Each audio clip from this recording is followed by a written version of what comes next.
Vendredi, c'était au Petit Bistrot à Montréal que l'UMP lançait sa campagne aux élections consulaires.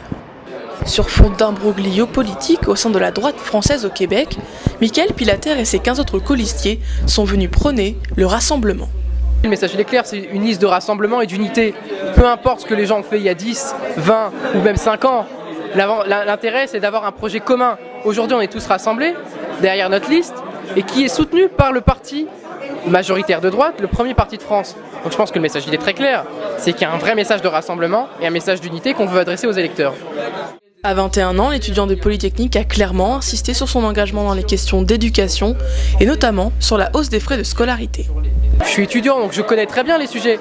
D'ailleurs j'ai créé une pétition contre la hausse des frais de scolarité qui a été relayée par l'ensemble des médias français et québécois. Donc j'ai une vraie légitimité pour parler de ces questions-là. Bonsoir à tous. Frédéric Lefebvre était également présent pour apporter son soutien. Concernant les deux autres listes menées par les anciens de l'UMP que sont Janine Defedo et François Lubrina, le député des Français d'Amérique du Nord et patron UMP de la circonscription en a profité pour mettre les points sur les i. Vous savez, la politique, elle est malheureusement faite de gens qui ne respectent pas les décisions des partis politiques, qui parfois considèrent qu'ils peuvent tout se permettre.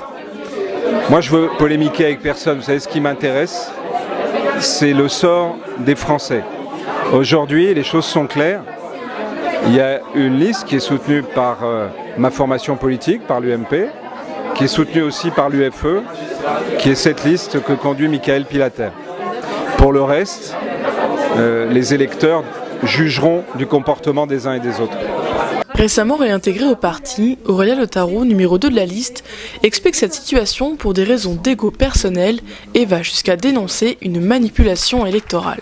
C'est très clairement, il y a une question aussi de bataille de cloche-merle. Nous, on veut faire campagne sur des idées. On ne veut pas faire campagne sur des batailles d'ego personnel. On a beaucoup d'idées. On a une vision claire de ce que devrait être notre action. On a une vision claire de ce que devrait être la droite réunie ici. Faudrait poser la question aux candidats des deux autres listes dissidentes. Ce que je peux vous dire, c'est que nous sommes la seule liste officielle qui est soutenue et investie par l'UMP et l'UFE et que toute liste qui se dit investie officiellement et qui appose ses logos sur son matériel électoral manipule l'électorat. Quant aux possibles sanctions, Frédéric Lefebvre ne cache pas que des recours pourraient être pris depuis Paris. Soit on est soutenu par une formation politique, soit on ne l'est pas. Et ça ne sert à rien d'essayer de tromper les électeurs.